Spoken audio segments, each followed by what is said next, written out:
Everyone, and welcome to this week's Elle Chat. I think this might be our greatest number of attendees so far, so thank you all for tuning in today.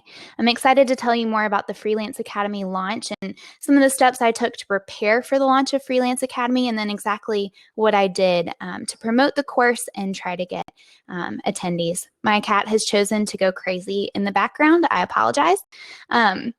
It's really casual and informal around here, y'all.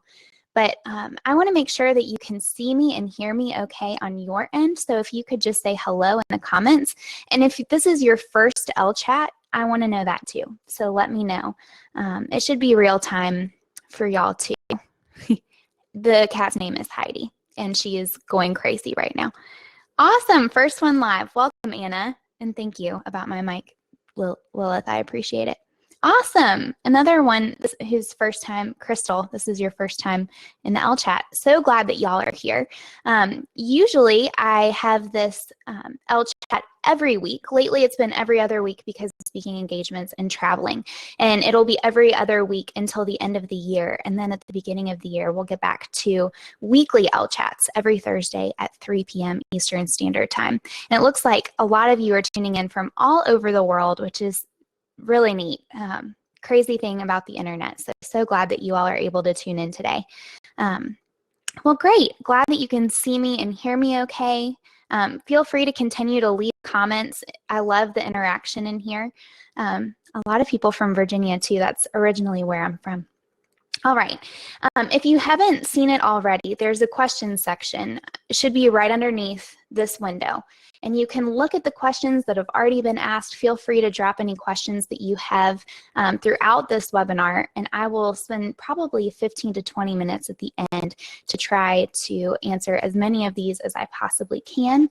And you can also vote your questions up. So for those of you who are brand new to Elle Chat, you can look at the questions and actually vote them up, and I'm going to answer them in order of the most number of votes, just to see which questions you all are the most interested in me answering. So great. All right. Well, I put together some slides today, so I'm going to go ahead and share my screen with you. Let's see. Take just a second. All right. So you should be able. You might have tunnel vision at the moment, but. All right, so I'm just going to start off with why I wanted to host this webinar in the first place. Seems like there is so much talk out there right now, especially within the creative industry, about launches and courses and digital products and how to go about marketing them to your audience. Audience size, growth, all of those things are being talked about right now. And I think a lot of people think that you have to be salesy or pushy or manipulative, send a ton of emails to your mailing list and drive them crazy in order to successful launch. And usually when people talk about a successful launch, it's usually within the six-figure range. And I think that just differs for everyone. That's definitely not how I characterize a successful launch. But I would argue that you don't have to be salesy, pushy, or manipulative, that you don't have to do what everyone else is doing in order to launch your course or launch a service or a different kind of offering or maybe even your business. I think that you can tailor a launch to you, but I do think that you need to be strategic about it. So you don't need to be doing a million things, and I know that it can very often be overwhelming with all of the tips and tricks that people try to get you to believe about launches. I hope that by the end of this, you take away some tip for launching, whatever it is you're in the process of launching right now. But the biggest thing I want you to take away from it is to be strategic and tailor your launch around you and your business and your team. Don't try to do all the things, just be really smart with what you choose to focus on. And that was my strategy for the Illustrator course that I launched almost 2 years ago now, and I've launched, coming up on my 5th time launching it. But I wanted to switch things up a little more with Freelance Academy. And I'm going to show you exactly how I launched my signature course and how I took a different approach, but still kept it really simple. And actually, the process for launching Freelance Academy, or where the idea came from, started all the way back in January of this year. And at that time, I was putting the majority of my effort into blogging. Blogging is how I've been able to grow the Elle Company audience, build trust with them, increase my credibility. Elle Company would not be where it is today without blogging and focusing on building my audience first. So blogging has really come in handy. And I actually used the blog and really relied on social media too to launch some of my courses in the past, especially the Adobe Illustrator course. But I kept hearing about mailing lists and how mailing lists were really effective for helping you promote your course and sell your course or whatever it is you're trying to launch. And I have to admit that I was very skeptical about using a list because I'd seen the benefits of blogging and social media, and I just didn't know very much about it. At that time, I was also just kind of overwhelmed and feeling like I needed to reorganize my business. I was kind of questioning everything that I had worked for up until that point. And so I decided to bring on some help, but I'll get to that in just a second. So the biggest thing I knew I needed to put more attention on was my mailing list. I needed to grow an audience in order to launch whatever it is I was thinking of launching. And so I want to show you what that list building process looked like for me. I had a mailing list this time last year, but it was just something that I linked to in my sidebar. I didn't really use it with much intention. I use it as another way to share content, which is great, but I didn't try very hard to get people on that list. It was just kind of a side note in my blog sidebar. So I reached out to an industry expert, Brian Harris from Video Fruit, who is fantastic when it comes to marketing and especially list building. If you haven't checked out videofruit.com before and you don't know who Brian is, I would highly recommend going and looking him up and following along with him. He is so smart and strategic when it comes to launching and building your list. And at that point, I wanted to bring on a coach. I felt like this was a little out of my league at that time. And I think hiring a coach is probably one of the best things that you can do for your business. Someone who has been there before, who can walk you through it step by step and tailor these strategies to your business is so incredibly helpful. It's also really helpful to have that accountability there. And so I knew that if list building, if I really wanted to stick with it and I wanted to put more effort into it, that bringing Brian on board and hiring him would be extremely helpful. And so he helped me by telling me what to do with where I should place opt-ins and content upgrades, helped me create an upside-down homepage or landing page that gets more email subscribers through those opt-ins. So I redid the Elle Company homepage to include those 4 opt-ins that you see now. And then he helped walk me through a validation process, which I'm going to get to in just a moment.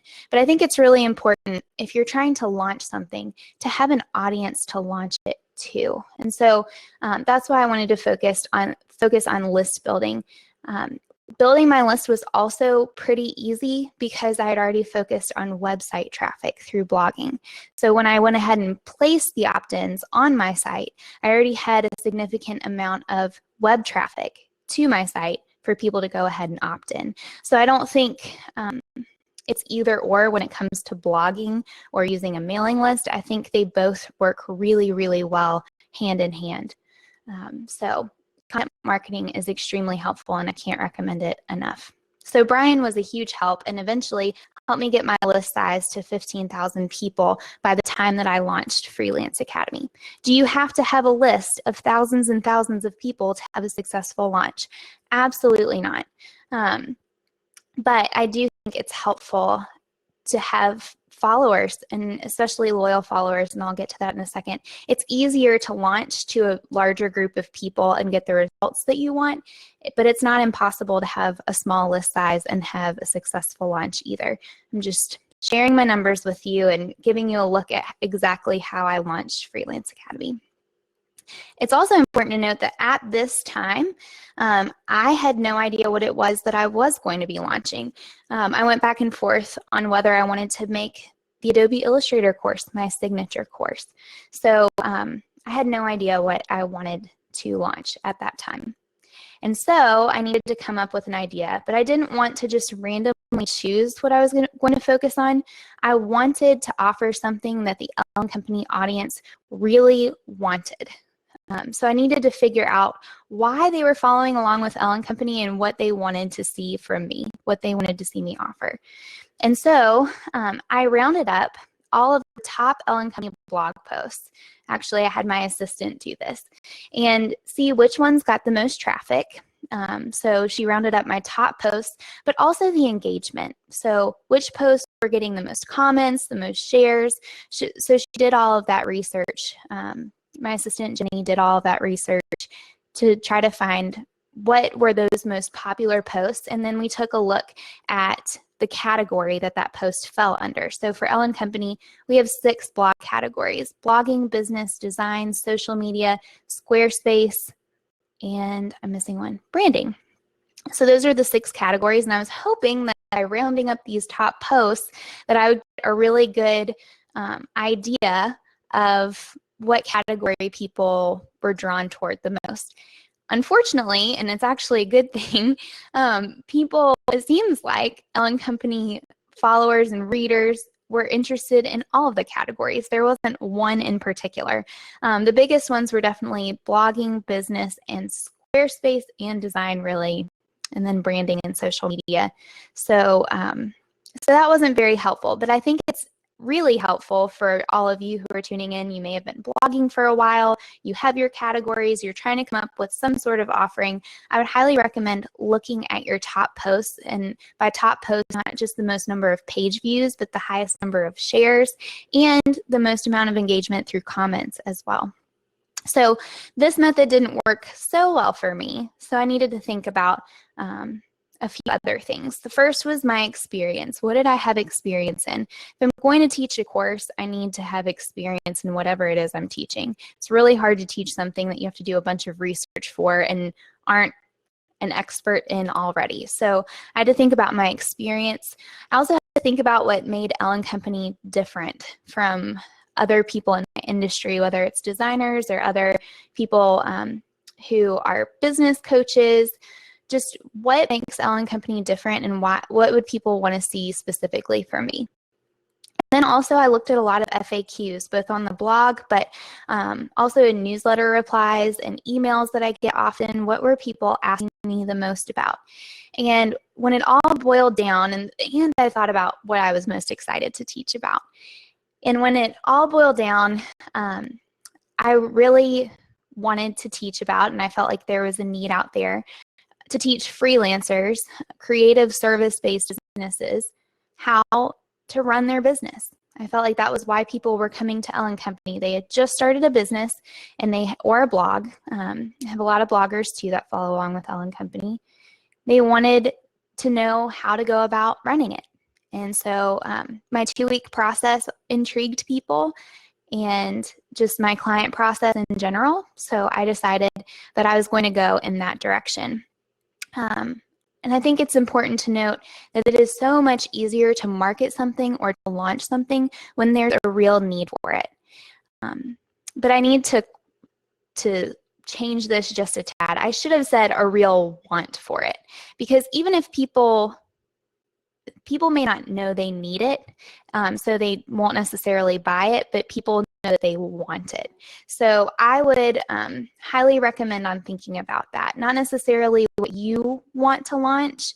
Like I said, I just said a moment ago what I was excited to create, but don't let the excited part get in the way of being very strategic and smart about whether or not there's a real want/need for it among your audience. What are they asking for, and what could only you provide them with?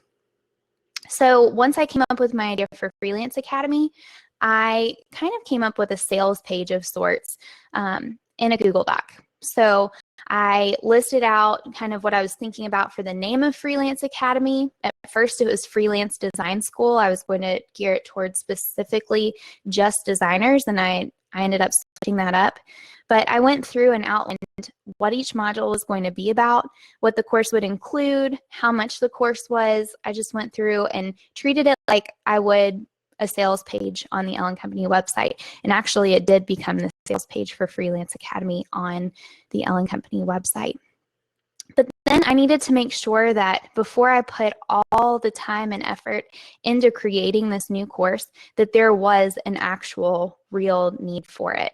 That's where the validation process came in. This process took a few months to carry out. And it was a little involved. This was probably the least simple part of the whole launch process, but it paid off in incredible ways. So this is, like I said before, you don't have to do all the things, but you do need to be really strategic about the things that you choose to focus on. And I felt like making sure there was a need for my course before I officially launched it, and it could have flopped, and I spent hours upon weeks and months developing this course only for it to flop. So I needed to make sure that my idea was worth pursuing. So Brian helped me through this validation process, and I decided to take a part of this list that I had just spent a while growing and divide it, choose people at random, and do different rounds. So the first round was 50 people, second round was going to be 100 people, and the third round 150 people from my list that I was going to reach out to and ask them for feedback about this new idea. And really, if you think about it, I had never thought about this sort of validation process before, but it makes so much sense. Why would you spend months of your time developing a course and getting it ready only for it to fall, or for you to fall flat on your face and have no sales? So instead of just guessing at what people want, actually reach out to them and ask them exactly what they want. So again, I had my assistant go through my list and just choose at random 50 people, and then 100 more people, and then 150 more people. And she went ahead and created an Excel spreadsheet for each one with their name and email address.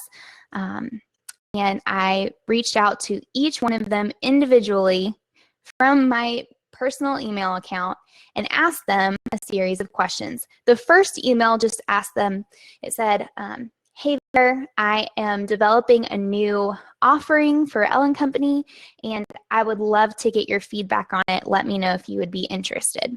So not everyone even responded to that initial email, but for those who did, I sent them, so here is my original email. I just titled it, I would love your help. Hi, then their name. I'm working on a new project for Elle Company, and I would love to get your feedback on it. Are you interested? If so, let me know, and I'll send more details your way. I look forward to hearing from you. So if they responded that they were interested in giving me feedback, then I sent them that original Google Doc that I worked hard to create that just outlined the ins and outs of the course, the price point, shared all the details. And I also sent them a link to a Google form that asked them a series of questions, and there are only like 5 real questions. Would you purchase this course? What did you like the most about it? If you could add one thing to it, what would it be? Do you have any questions? And what's your overall feedback? And this was so helpful because as people would give me feedback, whether it was about the modules or their favorite part, I could go back to this Google Doc and make edits and update the course based on what people wanted to see. So it was so helpful. Brian was a genius. And I got a lot of good responses, and I had set a goal for a certain percentage of these rounds that if they said that they would purchase, I invited them to pre-order the course at a discounted rate of 40%. So if they said yes, if they answered this questionnaire and said yes, they were interested in purchasing, then I sent them an email with a pre-order link. And I looked at the number of pre-orders compared to the number of people I reached out to and looked at that percentage. If it was about 3%, I knew that I wanted to launch this course, and it was a little over 3%, because I knew that that was a good indicator of how many people would purchase from the entire list. So at 3%, if 15,000 people, 3% of 15,000 purchased this course, I was doing all right. So it was a good way to gauge interest for the course. A few things that I chose to do differently with Freelance Academy, and again, I just tailored it to myself and my audience and my team and the size of the Elle Company team. A lot of people will tell you to do different pricing tiers and that you can make more money that way from the course. I chose to do one price point. I wanted everyone to get just as much out of this course as the next person, to be set up to receive the most amount out of Freelance Academy. So I didn't want to do different tiers where some people didn't get all of the resources because too, I wanted there to be more of a community around this course. So I wanted everyone to be moving through it at the same time, being able to have the same resources. So I just kept it at one price point. And I will continue to do that in the future. I just think that for me and my values and just how I want to run the course, I'm just going to do one price point. Plus, it's a lot to keep up with different price point, what people get. I would just rather keep it consistent. It's easier for me and my team as well. And really, I have 2 part-time assistants, so they are absolutely helpful, but I don't have full-time people working for me where I can keep up with all the ins and outs of a launch. I just want to keep it simple. I also chose to do a higher price point for this course. The course was $697, and I knew that that wouldn't appeal to everyone on my list, and that was okay, but I wanted it to be more of a novelty course. I've been really transparent in this course. I try not to hold anything back and share exactly how I have gained clients and worked with clients and booked in advance and exactly what my process looked like. And I knew that this course would be extremely valuable for whoever signed up. So I decided to go with a higher price point. And that did hinder some people from signing up for the course. But my hope is that they'll save up for it and it'll become more of a novelty thing in the future to take part in Freelance Academy. So that was just a choice I made on my end. I also didn't limit the number of attendees this go round.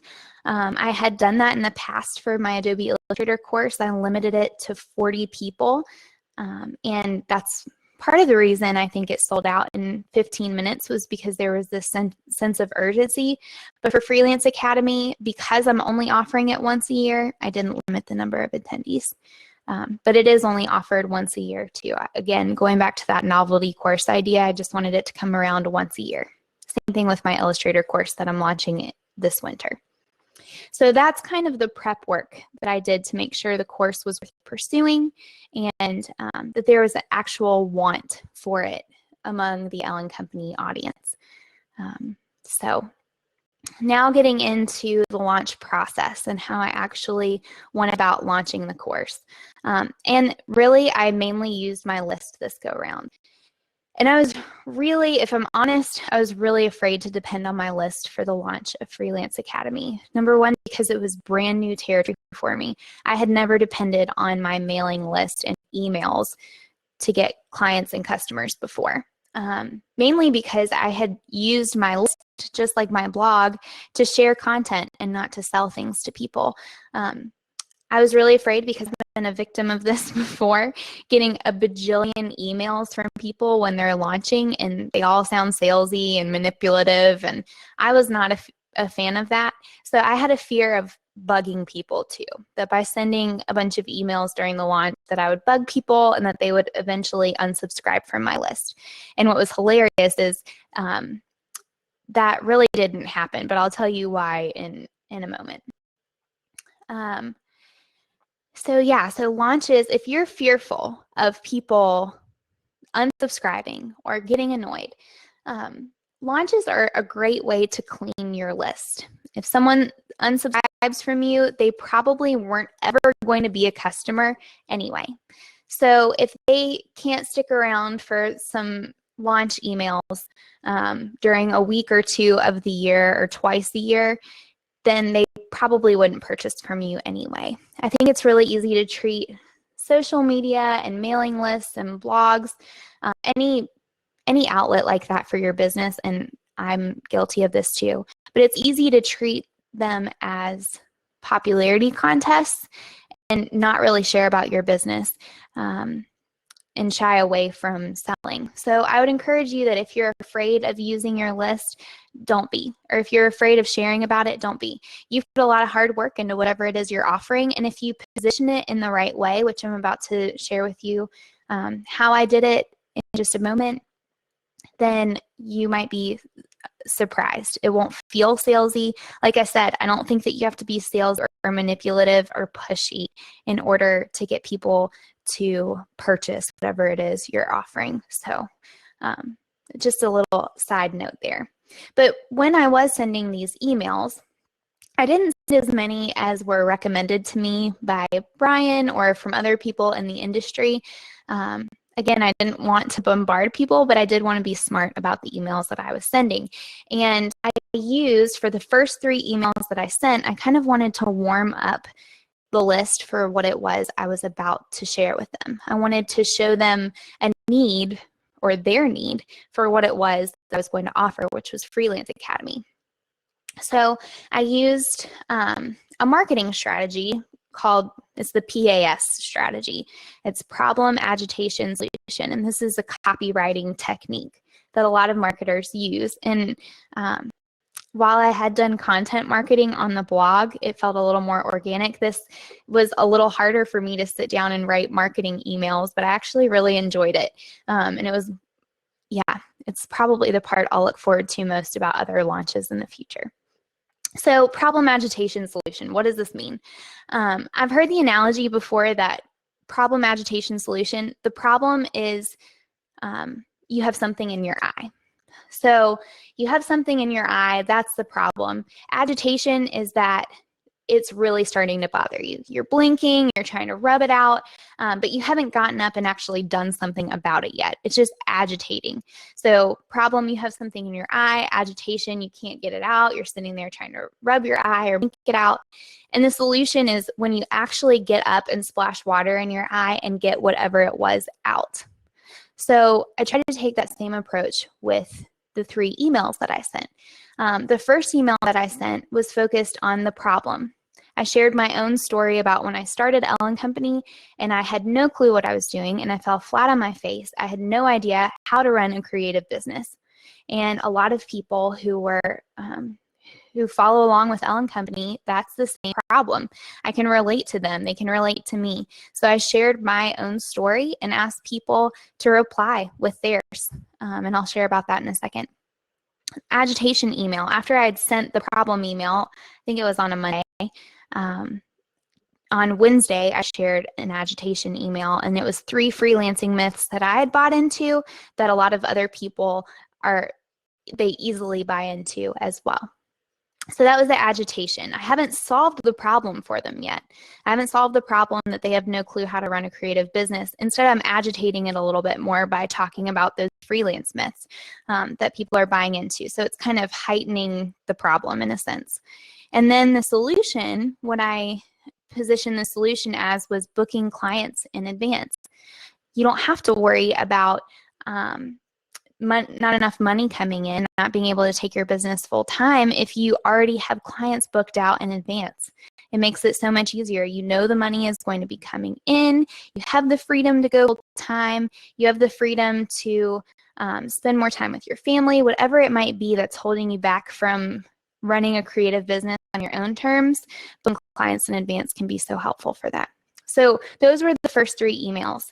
And when I was writing those emails, I really wanted to focus on creating engagement. Again, I hadn't talked about Freelance Academy yet at all. This was just kind of prepping the launch. So the things I focused a lot on were storytelling. People love stories. I love them too. I love hearing about how people got to where they are.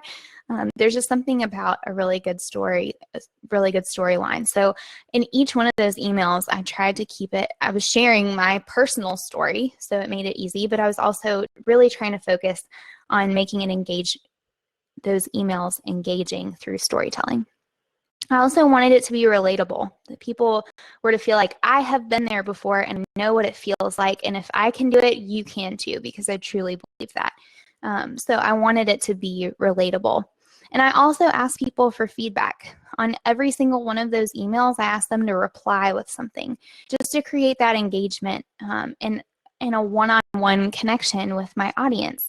So I think I had 600 people respond to those emails out of everyone on the list. And I was stunned to see that everyone who replied to me shared paragraphs and paragraphs of their story and their struggles. And I loved being able to relate to them and hear from them, and that they would take the time to write me back. And I personally replied that week. Spent the entire week replying to each and every single email. The second email was sharing their struggles. And so I provided specific feedback for every single person, and it took forever. But I really wanted to create engagement. I really wanted to connect with my audience, and I really wanted to build trust with people and credibility. So, and I'll get to that in just a second. But I think it's really important whenever you are launching something to be engaging with them and just to use strategy and be really smart about the techniques that you're using.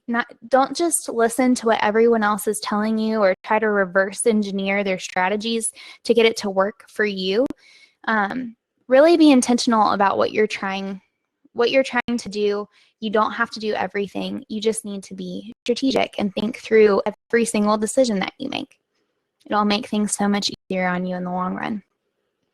So the rest of the launch emails, I think there were supposed to be 14 more. I only did 7. I say supposed to because that's the strategy that Brian uses.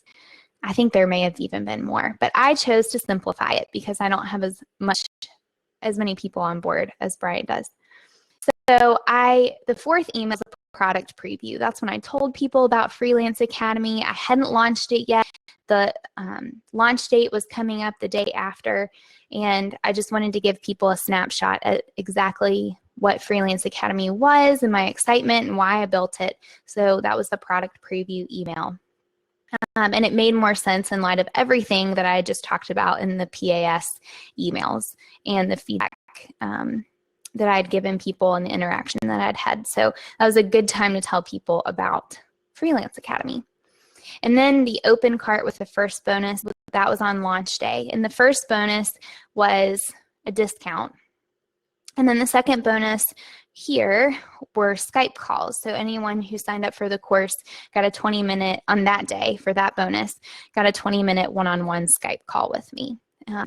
A lot of people do launch bonuses and then weekend bonuses and then another set of bonuses right at the end. I just wanted to do launch bonuses. I wanted to keep it simple. Even that I was going back and forth on. But I did those bonuses. They were helpful. And then after those bonuses went away, I shared a video tour of the course page and what it looks like once you register for Freelance Academy. I also answered some frequently asked questions that I was getting about the course in that email. Then emails 8 and 9 were just more storytelling and answering questions and debunking myths about Freelance Academy or freelancing in general to point them back to Freelance Academy. And then the last email was a closed cart email. I should also mention, I didn't do any blog posts about Freelance Academy. It was all I could do to get these emails out. And I shared about it a couple times on social media. But I also think it's important to mention that this was a course that I didn't want to just launch once. This is a course that I want to launch every year for the upcoming years. And so that's why I put all of this time and effort into developing it and validating it. I think it's easy to be short-sighted about launches and get really discouraged when we don't get as many people to sign up as we want. I think that's the case with a lot of things in business. But I think it's really important to think about the long term and what's sustainable. So I knew that I could start off with focusing on the mailing list, and that next year I would already have some of these emails in place or an idea of what worked with these emails, so I could add on to maybe promote the course more on the blog or on social media or try some different strategies or implement some webinars or whatever it might be. But I knew that this was a solid starting point. And and it worked out extremely well. I had more people sign up for the course than I had hoped for. And I was especially not having any testimonials from people who've taken the course before, because this was the very first time. I thought that the numbers that the number of people who signed up were a good number of people, especially for the price point. But again, I think that success looks different for everyone, and I would not recommend setting numbers on your launch based on what everyone else is getting either. You do not have to make 6 figures with your first launch in order for it to be successful. So I want to throw that out there too. Also, and if there's nothing else that you take away from this webinar, I want to tell you something that a lot of people who talk about launching and courses and digital products usually don't tell you. And it's that in order to have a successful launch, you have to have trust with your audience. Your audience has to be able to trust you. You need a loyal audience. And it doesn't have to be a huge audience, but you have to show that you are credible. In order for people to purchase something, in order for someone to give you their money that they've worked hard to earn, they have to be able to trust that you're capable of delivering on whatever it is you're offering. So you have to develop, like I said, some amount of credibility. And it's important to note that, and I saw some questions about this, so I'll wait to really go into detail of this, but I think it does make a difference that I had been blogging for 2.5 years and really putting a ton of time into building my audience first before launching products and courses. I'm a huge proponent of focusing on services first while you're building your audience, because you don't have to have as big of an audience to have success with services. You just need a few people who would actually buy from you. But if you want to, or book your services, but if you want to have a successful launch with products or courses that require bigger numbers, especially based on your price point, then you really need to focus on growing your audience and creating a loyal audience too. And that comes through sharing your credibility, thinking of their needs and meeting their needs for free for a while through content, and building their trust. And I didn't launch products or courses until I had booked out my service calendar for the year. So that was a really great way. Services allowed me to create a consistent income so that I could focus on products. So I think that's important to mention too. Not that you can't offer products right away, but I think it is really difficult. And I think it was helpful to have that audience not only to sell to, but also to get to know them, figure out what their needs were, so that I could launch something that people were actually interested in. So I want to spend the rest of this time answering any questions that you all have. So I know that we have some already down here.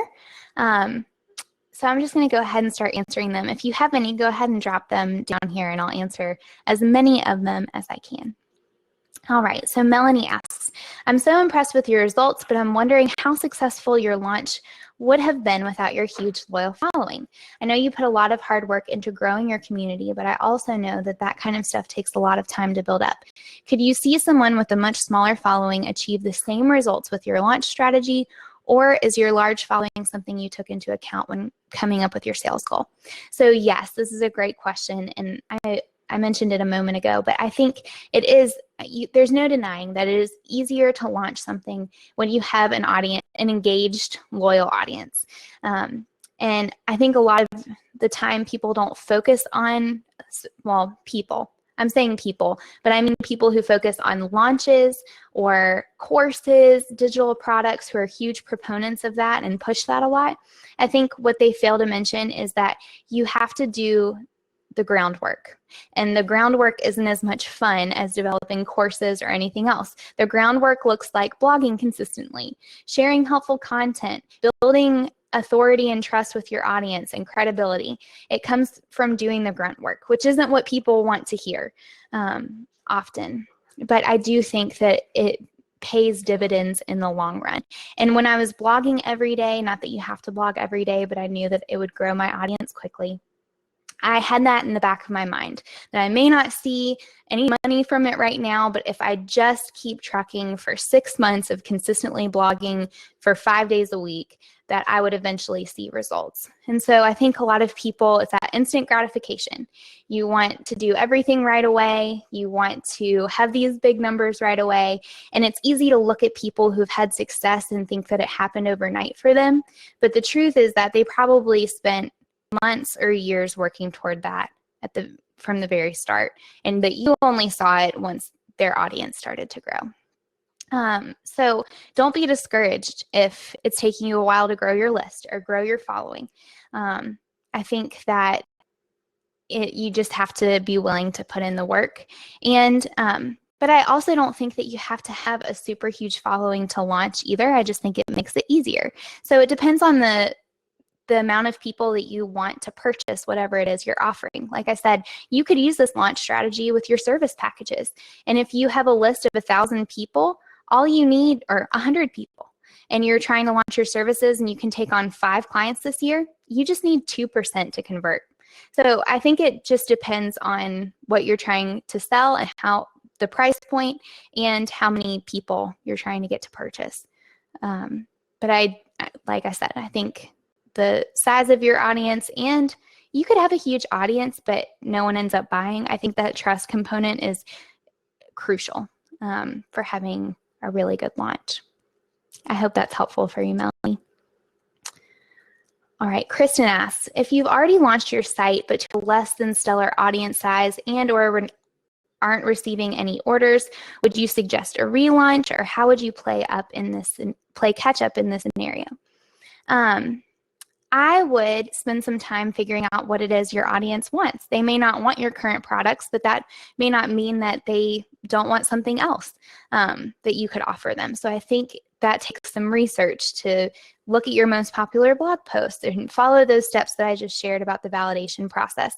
I do think relaunches are really helpful. We're about to revisit the library and update it and add tutorials and all sorts of things to the library to kind of put more attention on it again. It's been running itself for a while. So we're going to do a big relaunch. So I do think if you're going to make it better in some way, but I would reach out to your audience to figure out what it is they want and what you can provide them with if you aren't receiving any orders. So I hope that's helpful for you, Kristen. Thank you for leaving a question. Vicki asks, hi Lauren, I've been in my industry, fashion design, for a long time, but I've only recently launched a website, so I don't have much of a following. Would you suggest waiting until I'm more established online before launching my course, or should I offer it from the start? I'm a big fan of growing your audience first and launching second, not just because those large numbers make it easier to launch and you actually have an audience to launch to, but also so that you can get to know your audience and launch something that they would be interested in.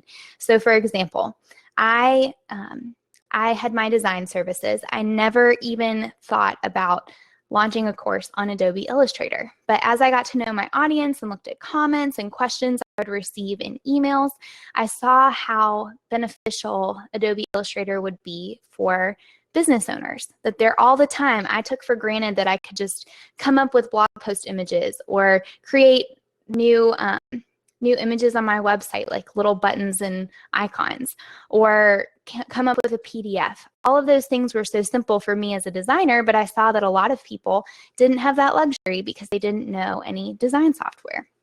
So as I saw that need and people asked me more and more about the software I used, I saw that need for Adobe Illustrator.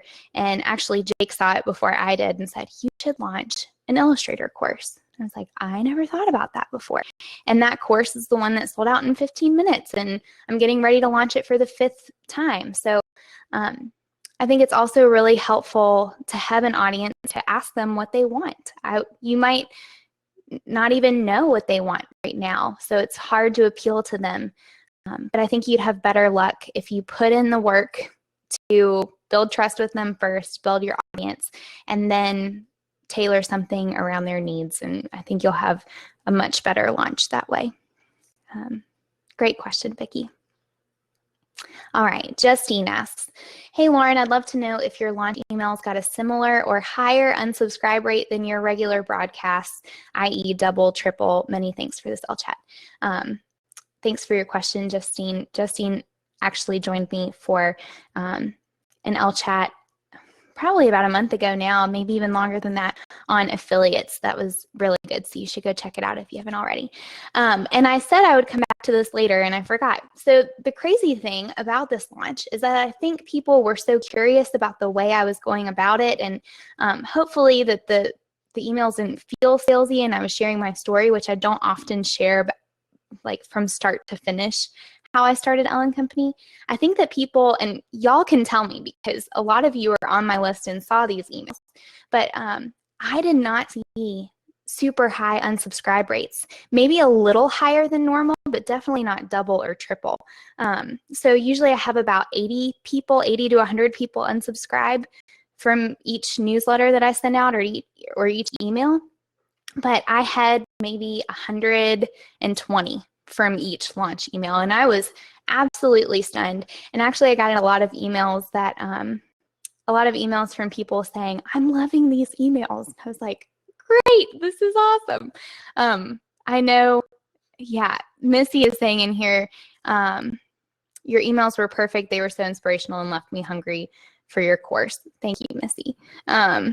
And Yari said, too, you didn't send too many emails, and the emails had actionable content. So I think if you focus on what people are able to take away from the course or whatever it is you're offering, if you focus on that, then you don't have to worry about unsubscribes. And like I said, launches are a great way to clean your list. So I know that for ConvertKit, I pay quite a lot for 15,000 people, or now 17,000 people, to follow along.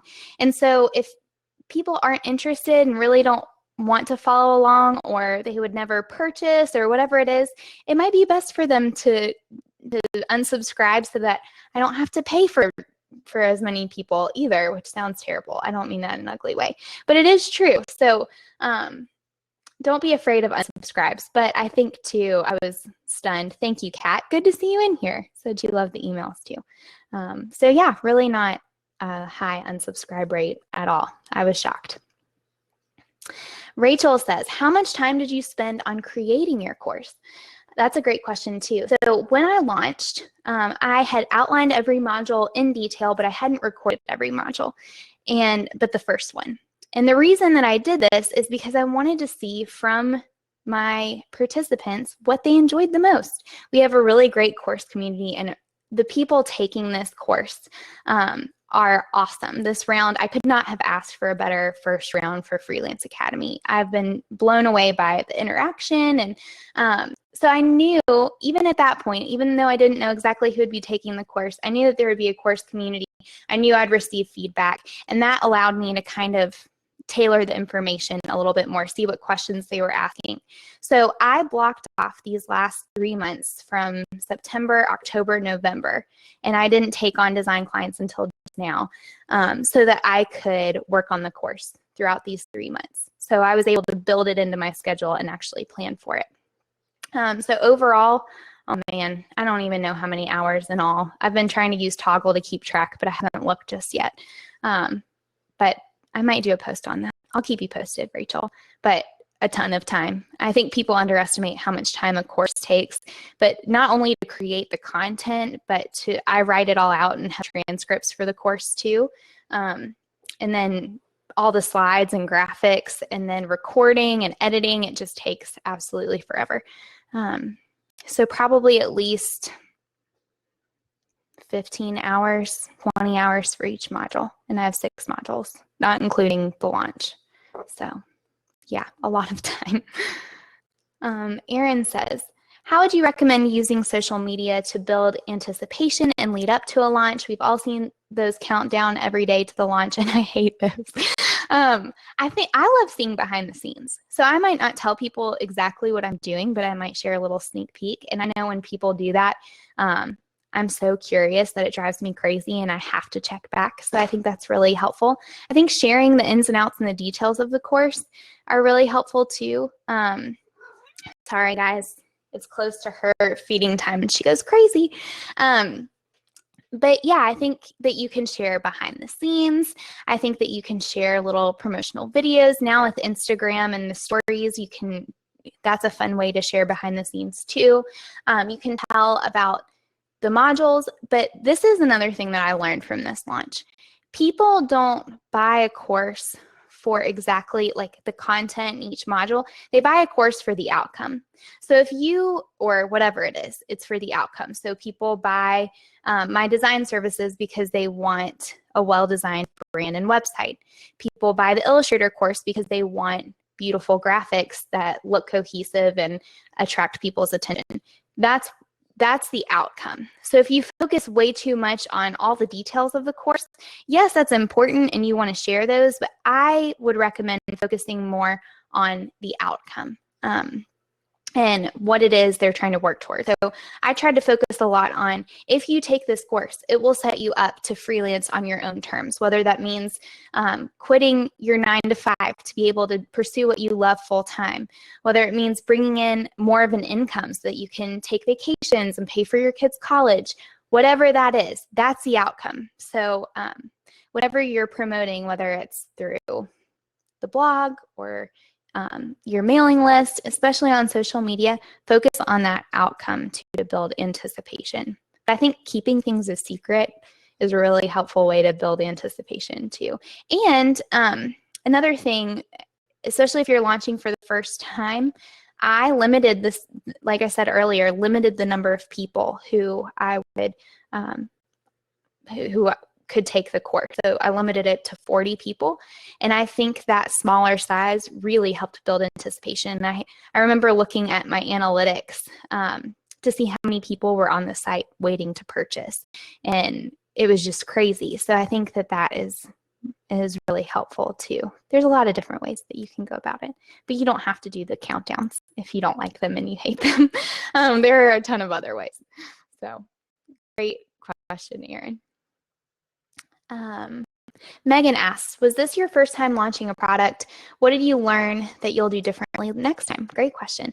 It was not my first time launching a product. I'd launched the Illustrator course before. I've kind of done a launch for the library, but this was the first time using a lot more strategy behind it and really focusing on using my list. And this was my signature course. So this is kind of what I want to be known for, is Freelance Academy. So Illustrator is really helpful, and I love that course, and it's really fun. But I think Freelance Academy is more applicable to the Elle Company audience and what they're trying to achieve, what their goals are. What did I learn that I'll do differently next time? To try to finish all the writing before the launch. And I did that as best as I could this summer. I really didn't know how much time the emails would take me to write, and so I planned for it, but it took me so much longer. And so now that I have an idea of how long those emails took to write, I can plan for that a little bit better. I ended up writing some of the emails during the launch, and I just would not recommend that. Also, because I was responding to all of those emails, each and every one, it was just a crazy week. So I'll do that differently next time. I'll also probably write more blog posts about it and use content marketing on the blog to promote it, and also have testimonials. So those will be really fun to share on social media and the sales page. But again, it's just adding small things each time. So I still will probably do the mailing list and then maybe incorporate social media a little bit more and maybe a blog post or two. And then the next time I can continue to add on from there. So like I said, having a long-term mindset is really important. These are great questions, guys. Rachel asks, have you sent out 8 launch emails like some people recommend to your list during the launch, or did you have your own approach with this? I had my own approach. I sent out a lot less emails than some people recommend. I think Brian recommended sending out like 2 a day sometimes, and I was like, ooh, I only did that on the last day. And I don't know. I go back and forth on that one. I think I chose the right amount for this launch. I might switch it up a little bit different and do things differently next time. I wanted to provide case studies, but I didn't have case studies because this was the first time I was launching Freelance Academy. So next time I might highlight some people who've taken the course this go around and had some good results. And I might send those out in emails or use them in blog posts too. But like I said, if you are a one-person team, if you're working part-time and trying to launch, it's going to look a lot different. You might have 4 launch emails, and that's okay. Or your approach to this will be different. Don't measure your success based on people who are able to do this full-time and have a huge team either.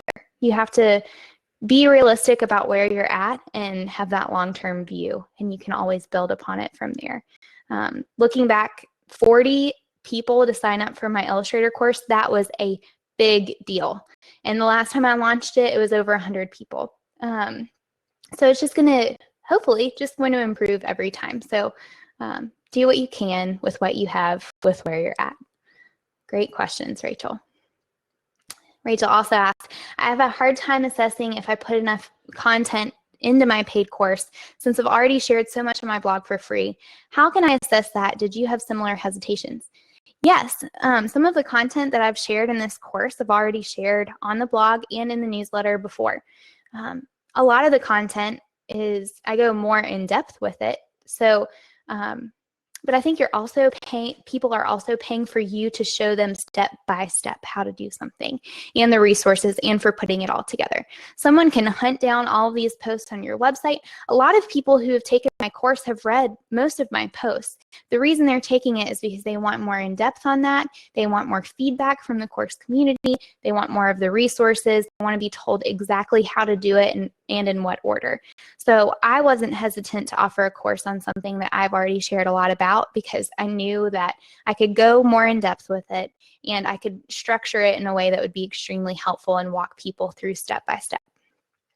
So I hope that answers your question, Rachel. You have to remember that people haven't read every single one of your blog posts, and that I feel like the more I share, the more success I have. So I think people are afraid and they hoard all the information to themselves, or they hoard it in hopes that they can share it in a course someday. But you have to develop credibility with people. People have to understand that you know what you're doing in order for them to trust you and buy from you. And the way you do that is by sharing. So I wouldn't be afraid to offer something that you've already shared about if you go more in detail and you structure it well. Sandra asks, what gave you the courage to freelance full-time? Oh man, I don't think that is a great question. I think I was naive in a lot of ways and that helped. I wouldn't necessarily call it courage. I'm also really stubborn and an overachiever in a lot of ways. We had to take a strengths finder test. I know we're running low on time, so I don't want to spend too much time on this, but I had to take a strengths finder test and I scored highest for achiever. So once I set my mind to something, I have to do it. It's the perfectionist in me. It's the competitive nature and being stubborn. And so once I saw that freelancing would allow me to pursue my my dream of designing on my own terms, that was all I needed. Plus, I decided to freelance and go full-time when my husband started school full-time and I became the sole provider for us. He's just getting ready to wrap up school, so it's been a crazy season. But that put more pressure on me to do well too and implement strategy. Great question. And I'll end this one with Kat. Hi, Lauren. When you are not in launch mode, how often are you emailing your list? Is it new content, revamped blog content, or a bit of both? I've heard anywhere from every day to 2 times a week. Yes, this is a great question. I've been doing once a week with action steps. So that was kind of the theme of my newsletter, is a 15-minute action step that you can implement. Implement that week, that'll pay off in the long run. And I go back and forth from action steps with Elle Chats now. Actually, I'm getting ready to do a newsletter series on creating a business playbook. So how to create a business plan, and it's going to be an 8-step series. So you guys can look forward to that if you're on the list. If you're not, sign up and I'll send that to you. So that will be once a week, but I'm also going to send one more email that tells people about the Elle chats coming up, like the one that you all probably received this week. And then on the weeks that I don't have Elle chats, promote one of the blog posts. So I don't feel bad about emailing my list twice a week because I'm not trying to sell them anything. I'm just sharing helpful content with them. Everything is helpful content. So if they unsubscribe, that's totally fine. But I think that most people would want to see the new blog posts or join in an Elle chat or get helpful tips. So I don't feel bad emailing them. I also have a 90-10 rule, 90% helpful, useful content and 10% sales or promotion. And I try to even make it less than that. So Elle Company is probably like 98% helpful content, 2% sales. So when launch time does roll around, I don't have a hard time selling to people. I also try to make it helpful, but if I'm sharing 98% to 2%, I don't think people will mind that much either. But great question, Kat. Excited to see you next week at Creative at Heart. All right, so we are on, the hour is upon us. That's the right way to say that. Thank you all so much for tuning in today. I hope that you were able to take a lot away from this. Even if you don't follow my launch strategy to a T, the biggest thing that you can take away is to create your launch based upon where you're at right now. Be realistic. Most of all, be strategic about what you're doing and why you're doing it. Don't just copy people for the sake of copying people. Be strategic. Figure out what's working and why it's working, and then implement it in your business. Be sure to, if you click on my account somewhere in here, you should see, I should really figure that out. I say this every week. Somewhere around here, you should see a photo, like a circle and a photo of me to click on my account. If you click on that, you can follow along to make sure that you are updated on all the most recent Elle chats that are coming up, and all the replays too, which is pretty sweet. And you can see the upcoming Elle chats. So in 2 weeks, on November 17th, Christina Scalera, who is an attorney for creatives, she's awesome. She's going to be joining in to talk to us about contracts and how contracts don't have to be scary. They can actually improve your client experience. So that's going to be awesome. And then there's one more Elle chat up there too about product-based businesses with Morgan Neal. So that will be great. So be sure to sign up for those. Those are the last 2 Elle chats of the year before 2017 rolls around. So hope to see y'all in there. I hope you have a great rest of the week. I hope it's productive, and I'll see you guys later. Bye.